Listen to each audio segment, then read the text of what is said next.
بسم اللہ الرحمن الرحیم۔ آج ہمارے مہمان ہیں حافظ محمد اسلم صاحب۔ آپ ملی قومی یکجہتی کونسل جنوبی پنجاب کے پریزیڈنٹ ہیں اور جماعت اسلامی کے مرکزی رہنماؤں میں شامل ہیں اور شاید نائب امیر کے عہدے پر اس وقت ذمہ داری انجام دے رہے ہیں۔ متحرک شخصیت ہیں، باکردار باعمل ساتھی ہیں اور لوگوں کے مسائل کے حل میں اپنا کردار ادا کرتے رہتے ہیں۔ ان کو آج ہم نے دعوت دی ہے اور آج ہم ان کی سیاسی زندگی اور آج کے جو مسائل ہیں موجودہ ان پر بات کریں گے۔ میں ان کا شکر گزار ہوں کہ وہ تشریف لائے ہیں۔ حافظ صاحب، جماعت اسلامی میں کیسے آئے؟ بسم اللہ الرحمن الرحیم۔ ایک تو سلیم الرحمان صاحب، آپ کا شکریہ کہ آپ نے آج موقع دیا۔ میں جماعت اسلامی ضلع ملتان نائب امیر ضلع کی ذمہ داری ہے میری، اور ملی یکجہتی کونسل جنوبی پنجاب کے صدر کی۔ میں جماعت اسلامی کا رکن جو بنا ہوں وہ 1995 میں بنا ہوں اور پڑھ کے بنا ہوں، کیونکہ طالب علمی کے دوران مولانا کا لٹریچر، خطبات سے، دینیات سے، ان چیزوں پڑھ کے جب آئے ہیں تو ایک چیز واضح ہوئی کہ جماعت اسلامی وہ واحد جماعت ہے جو اقامت دین کا کام کر رہی ہے۔ اصل یہ جو جماعت اسلامی کی اصطلاح اقامت دین ہے، یہ لوگ اس کو مشکل سمجھتے ہیں، حالانکہ ہے نہیں ایسا۔ جیسے اقامت صلاۃ ہے نا، نماز کو قائم کرنا، اسی طرح دین کو قائم کرنا بھی۔ جہاں اللہ نے کہا نا اقیموا الصلاۃ، تم نماز کو قائم کرو، تو وہاں تو ہم سب کو پتہ ہے ہم نے مسجد بھی لینی ہے، مسجد بنانی بھی ہے، اس کا یہ ضروریات۔ لیکن اسی قرآن مجید میں اللہ نے کہا ان اقیموا الدین، دین کو قائم کرو، تو اس آیت کو امت مسلمہ نے نظر انداز کیا ہے۔ تو سید مودودی رحمۃ اللہ علیہ نے اسی لفظ کو، کیونکہ باقی تو ہمارا جو کام ہے وہ ہے دین کی بنیاد پر، بیس تو ہماری ہے دین، اور یہ سید مودودی رحمۃ اللہ علیہ نے جماعت اسلامی کی بنیاد 1941 میں رکھ کر اس کی طرف توجہ دلائی ہے۔ باقی ہم گروہ میں بٹے ہوئے ہیں، مذہبی گروہ میں ہر ایک اپنی اپنی جگہ پہ دین کا کام کر رہا ہے، جتنا جو سمجھتا ہے وہ کر رہا ہے، لیکن جو اجتماعیت ہے نا، وہ جماعت اسلامی کی دعوت اور سید ابو اعلیٰ مودودی رحمۃ اللہ علیہ نے ہی بنیاد رکھی ہے، اور اس میں کوئی دیوبندی بریلوی اہل حدیث نہیں، سب لوگ ہم مسلمان ہیں جو بھی ایک اللہ کو، ایک رسول خاتم النبیین پر ایمان ہے، عقیدہ آخرت پر ایمان ہے، تو ہم اس کو بہترین اپنا ساتھی سمجھتے ہیں، اپنا خیر خواہ سمجھتے ہیں اس دین کا بھی۔ اس لیے میں جماعت اسلامی کو میں نے پسند کیا اور جماعت اسلامی کا رکن بنا۔ ماشاءاللہ۔ تو یہ ملی قومی یکجہتی کونسل کے آپ پریزیڈنٹ جنوبی پنجاب کے کب سے ہیں اور اس میں کیا ذمہ داری، کیا آپ کام کرتے ہیں؟ ملی قومی یکجہتی کونسل کا مقصد کیا ہے؟ سلیم الرحمان بھائی، یہ ملی یکجہتی کونسل اصل تو بنیاد رکھی تھی محترم قاضی حسین احمد رحمۃ اللہ علیہ، مولانا شاہ احمد نورانی رحمۃ اللہ علیہ، مولانا سمیع الحق صاحب۔ اصل اس وقت جو پاکستان 90 کی دہائی میں آپ دیکھیں نا، یہ شیعہ سنی فسادات بہت، کوئی مدارس، کوئی مسجد، کوئی امام بارگاہ محفوظ نہیں تھی، بھائی بھائی کو قتل کر رہا ہے۔ اختلاف تو تھے اور رہیں گے، لیکن جان سے مار دینا، کسی کا حق چھین لینا، یہ تو اس وقت یہ لوگ آگے آئے، انہوں نے تمام مذہبی جماعتوں کو شامل کر کے کہ اس کا راستہ روکا جائے، تو اس میں کافی ٹھہراؤ آیا۔ ورنہ اس دن ہم آئے دن سنتے تھے سپاہ صحابہ، ان کے لوگ آئے دن ان کی شہادتیں ہو رہی ہیں، دوسرے لوگوں کی شہادتیں ہو رہی ہیں، تو یہ ہمارا ان لوگوں نے مل کے کیا، تو یہ سلسلہ چل رہا ہے، اور اس میں کافی سارے کوئی 20-22 جماعتیں ہیں جو ملی یکجہتی کونسل کے ممبر ہیں۔ ماشاءاللہ۔ تو جنوبی پنجاب میں 2024 میں صدارت جو ہے نا، یہ جنوبی پنجاب کی میری ذمہ داری لگی ہے۔ میں اس سے پہلے 3 سال علماء مشائخ جنوبی پنجاب کا بھی صدر رہا ہوں، تو اب یہ ملی یکجہتی کونسل جنوبی پنجاب کی ذمہ داری ہے، صدر میری ذمہ داری ہے جماعت اسلامی کی طرف سے، اور محمد ایوب مغل صاحب ہیں وہ جنرل سیکرٹری ہیں جمعیت علماء پاکستان نورانی گروپ کی طرف سے۔ میل جول ہے، لوگوں کو بٹھانا ہے، امن کی طرف جانا ہے، ایک دوسرے کو برداشت کرنا ہے، رواداری، کوئی کسی کے خلاف اس انداز کی بات نہ کرے جس سے دوسرے کو دل آزاری ہو۔ ماشاءاللہ یہ بھی ایک احسن اقدام ہے، اور اس تنظیم کی کارکردگی سے اگر لوگوں کو یکجا ہونے کا موقع ملتا ہے اور جو فرقہ واریت ہے اس میں ٹھہراؤ آتا ہے، اور میں یہ سمجھتا ہوں کہ یہ بہت اچھا عمل ہے۔ سیلاب ابھی ہمارے جنوبی پنجاب میں، خاص طور پر پنجاب اور پورے ملک میں آیا ہے، اس میں آپ کی جماعت اسلامی کی جو ایک تنظیم ہے الخدمت، اس نے کیا کارکردگی کا مظاہرہ کیا، اور ہم سمجھتے ہیں کہ میں دیکھتا رہا ہوں کہ الخدمت نے سیلاب زدہ علاقوں میں کافی کام کیا ہے، تو اس بارے میں آپ کوئی رائے اپنی دیں گے کہ انہوں نے کیا خدمات انجام دی ہیں سیلاب میں، اور اس وقت جو سیلاب سے متاثرہ لوگ ہیں ان پر جو حکومتی کارروائیاں ہیں، امدادی سرگرمیاں ہیں، ان کی کیا پوزیشن؟ سلیم صاحب، آپ نے ایک اچھے موضوع کی طرف توجہ دلائی ہے۔ ظاہر ہے کہ یہ چیزیں ہمارے سامنے رہنی چاہیے۔ بڑے بڑے سیلاب دیکھے سنے، لیکن یہ جو واحد سیلاب تھا 2024 والا، پورے پاکستان اس کی لپیٹ میں تھا، 3 حصے تقریباً لپیٹ میں آئے ہیں، ورنہ اس سے پہلے جتنا ہوتا تھا کوئی خاص علاقہ متاثر ہوتا تھا، پوری پاکستانی عوام، پوری پاکستانی قوم وہ اس طرح متوجہ ہوتی تھی۔ اور یہ بات بھی میں پہلے کروں گا، ہمارے پاکستانی قوم کے بارے میں ایک چیز ہے کہ جی ان کے اندر ایثار نہیں ہے، قربانی نہیں ہے، لیکن میں بحیثیت جماعت اسلامی کا کارکن، الخدمت کا کارکن، میں یہ سمجھتا ہوں کہ جتنا خیر کا پہلو پاکستانی قوم کے اندر ہے کوئی کم نہیں ہے، قربانی کا جذبہ، ایثار کا جذبہ، مشکل گھڑی میں کھڑے ہو جانا، یہ پاکستانی قوم کے اندر اللہ نے بہت یہ خیر رکھی ہے۔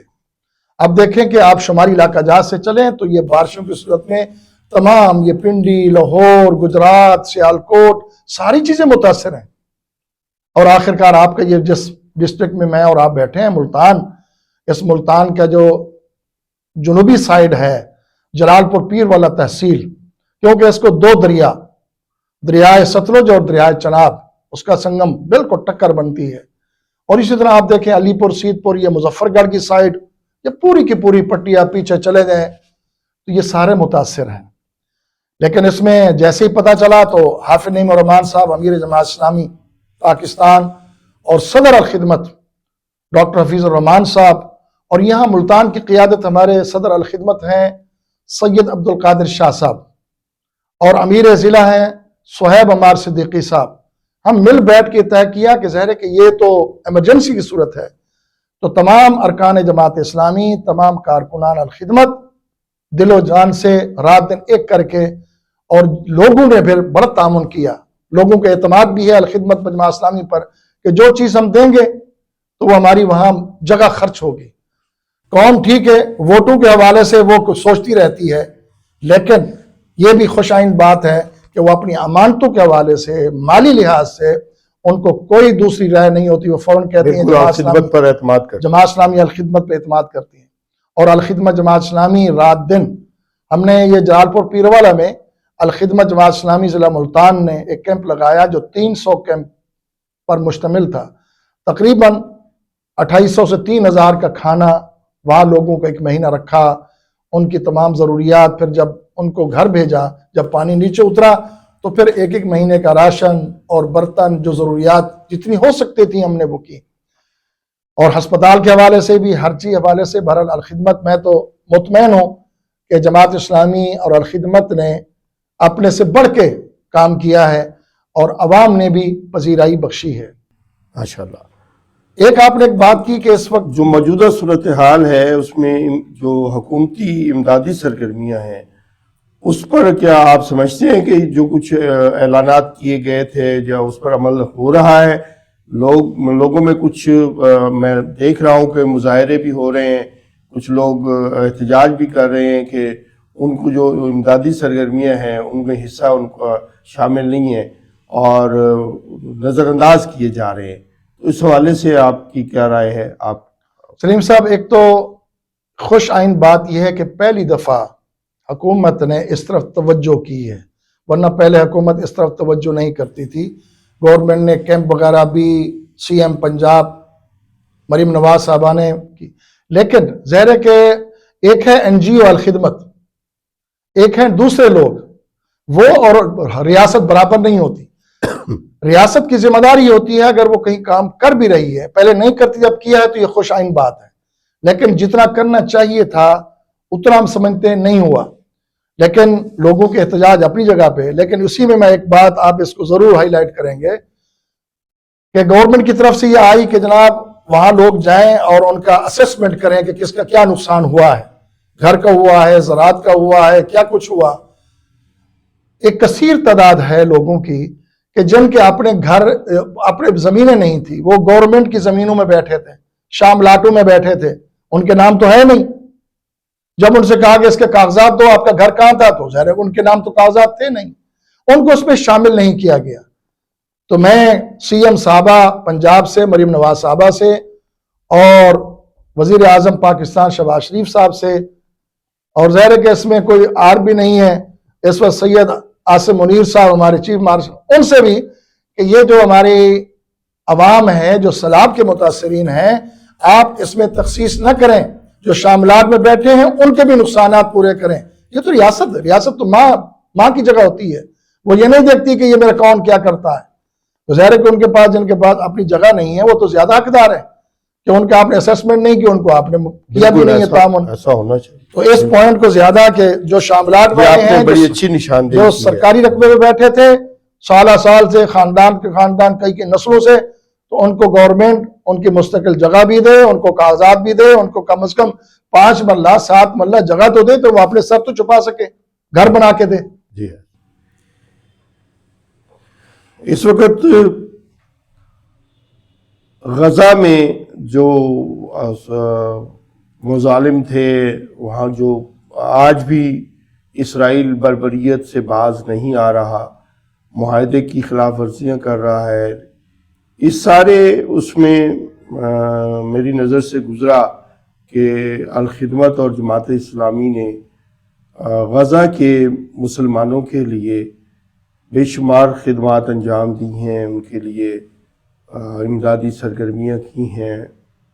تو اس کی کوئی تفصیلات بھی آپ کے پاس ہوں گی، تو میں چاہوں گا اس پر بھی آپ روشنی ڈالیں، اس پر کیا کیا آپ؟ ایسا دیکھیں، غزہ کا معاملہ کوئی ایک دن کا معاملہ تو ہے نہیں، یہ ایک بہت بڑی ایک پون صدی کا معاملہ ہے، اور یہ معاملہ جو گمبھیر ہوتا چلا گیا اس میں بحیثیت امت مسلمہ ہمارا بھی ایک سوالیہ نشان ہے.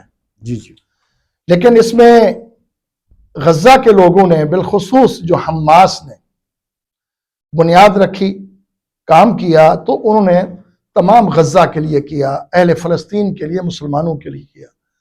لیکن دشمن جو ہے وہ تو اپنی چالیں چلتا رہتا ہے، لیکن ہمیں اس میں زیادہ فکر مند بھی نہیں رہنا چاہیے. جب اللہ نے کہہ دیا کہ یہود و نصارہ تمہارے دوست نہیں ہو سکتے، یہ جو معاہدے ہوئے ہیں ہم یہ سمجھتے ہیں کہ ایک اللہ نے ان سے ایک کام لے لیا ہے کہ وہ یہود و نصارہ، وہ امریکہ، وہ ان کے اتحادی، وہ حماس کو ایک دہشت گرد تنظیم سمجھتے تھے.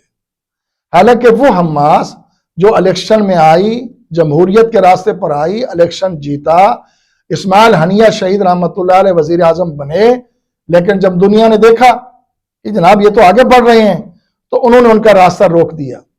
ظاہر ہے کہ جب آپ کسی کا سیدھا راستہ روکیں گے، اس کا حق نہیں دیں گے، اس کو جینے کا حق بھی چھین لیں گے، تو پھر اس نے زندگی تو گزارنی ہے. حماس کے لوگ، یہ تو کچھ لوگ وہ یہ کہتے ہیں کہ حماس نے یہ کیوں کیا. حماس نے اپنے حق کے لیے کھڑے ہوئے ہیں اور حماس کامیاب ہے، غزہ کے لوگ کامیاب ہیں. پوری دنیا جو فلسطین کے غزہ کے معاملے کو بھول چکی تھی اور ہر چیز کا کہتی تھی کہ یہ اسرائیل جو یہود ہے، صہیونی ہے، یہ ہے، لیکن اب ان کی قربانیوں کے صدقے یہ معاملہ سورج کتنا واضح ہو گیا ہے. بالکل ایسے، بالکل یہ قربانیوں کے صدقے ہوا. بالکل بالکل. ہر بندہ یہ کہہ رہا ہے کہ یہ نیتن یاہو، اس کی پوری ٹیم، ٹرمپ، امریکہ، یہ سارے کے سارے ظالم بھی ہیں اور یہ ظلم کر رہے ہیں.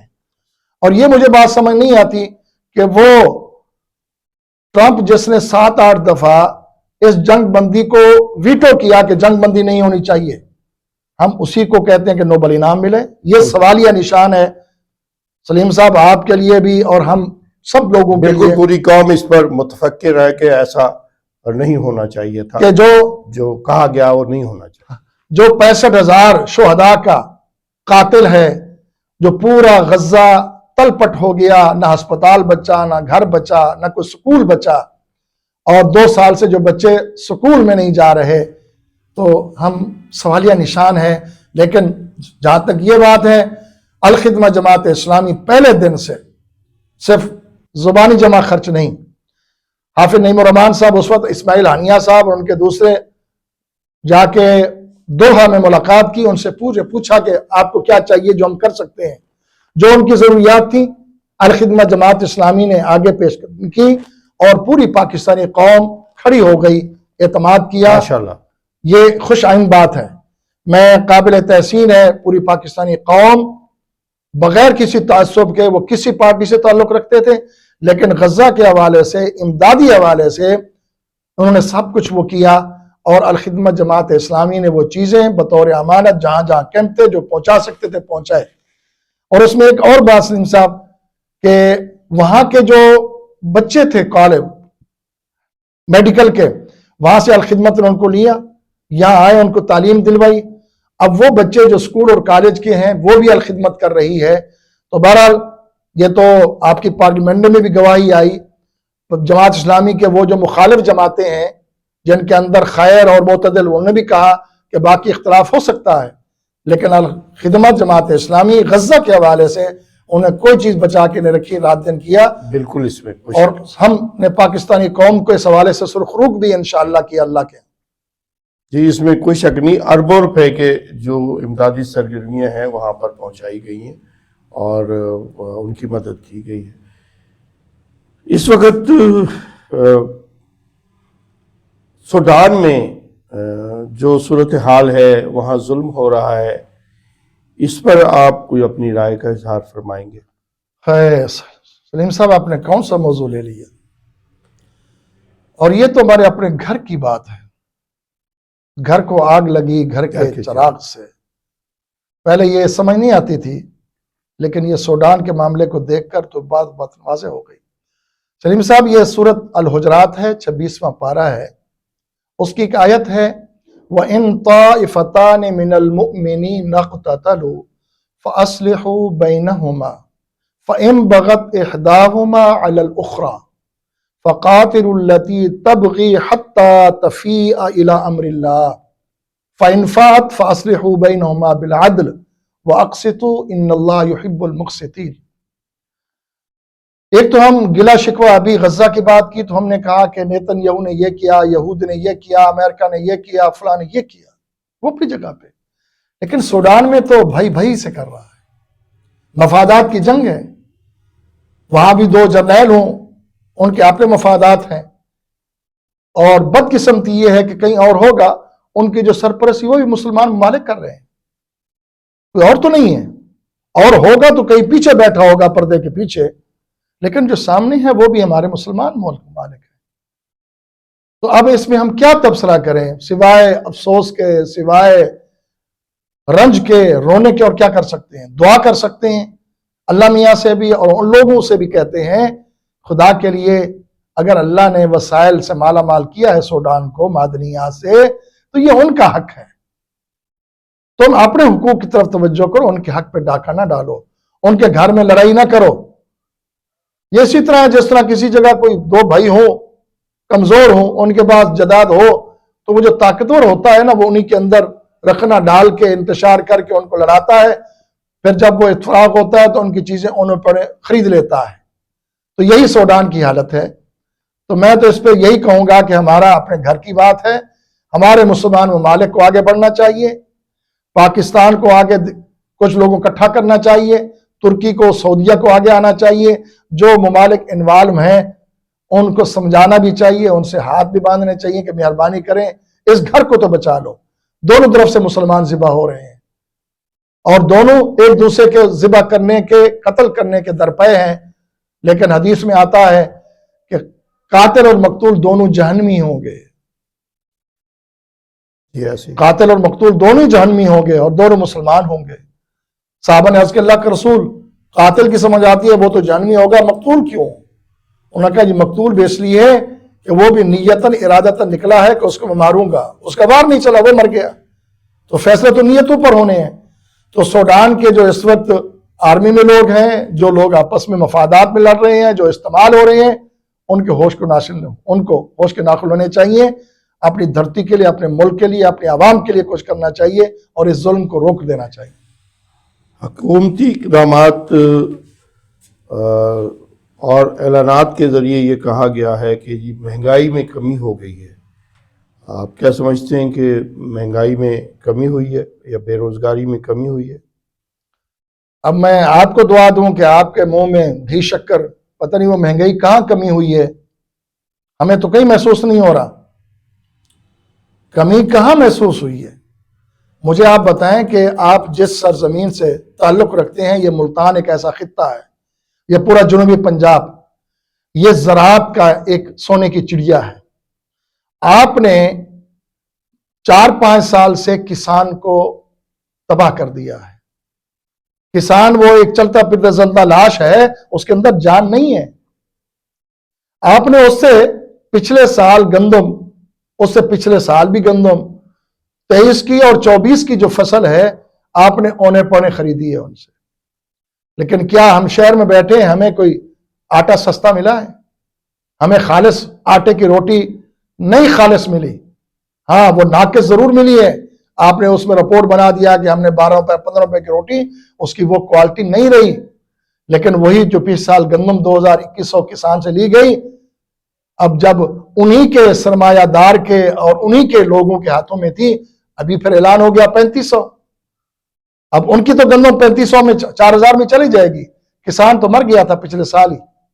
اب اس وقت پوزیشن رہی سے ہی سیلاب نے نکال دی۔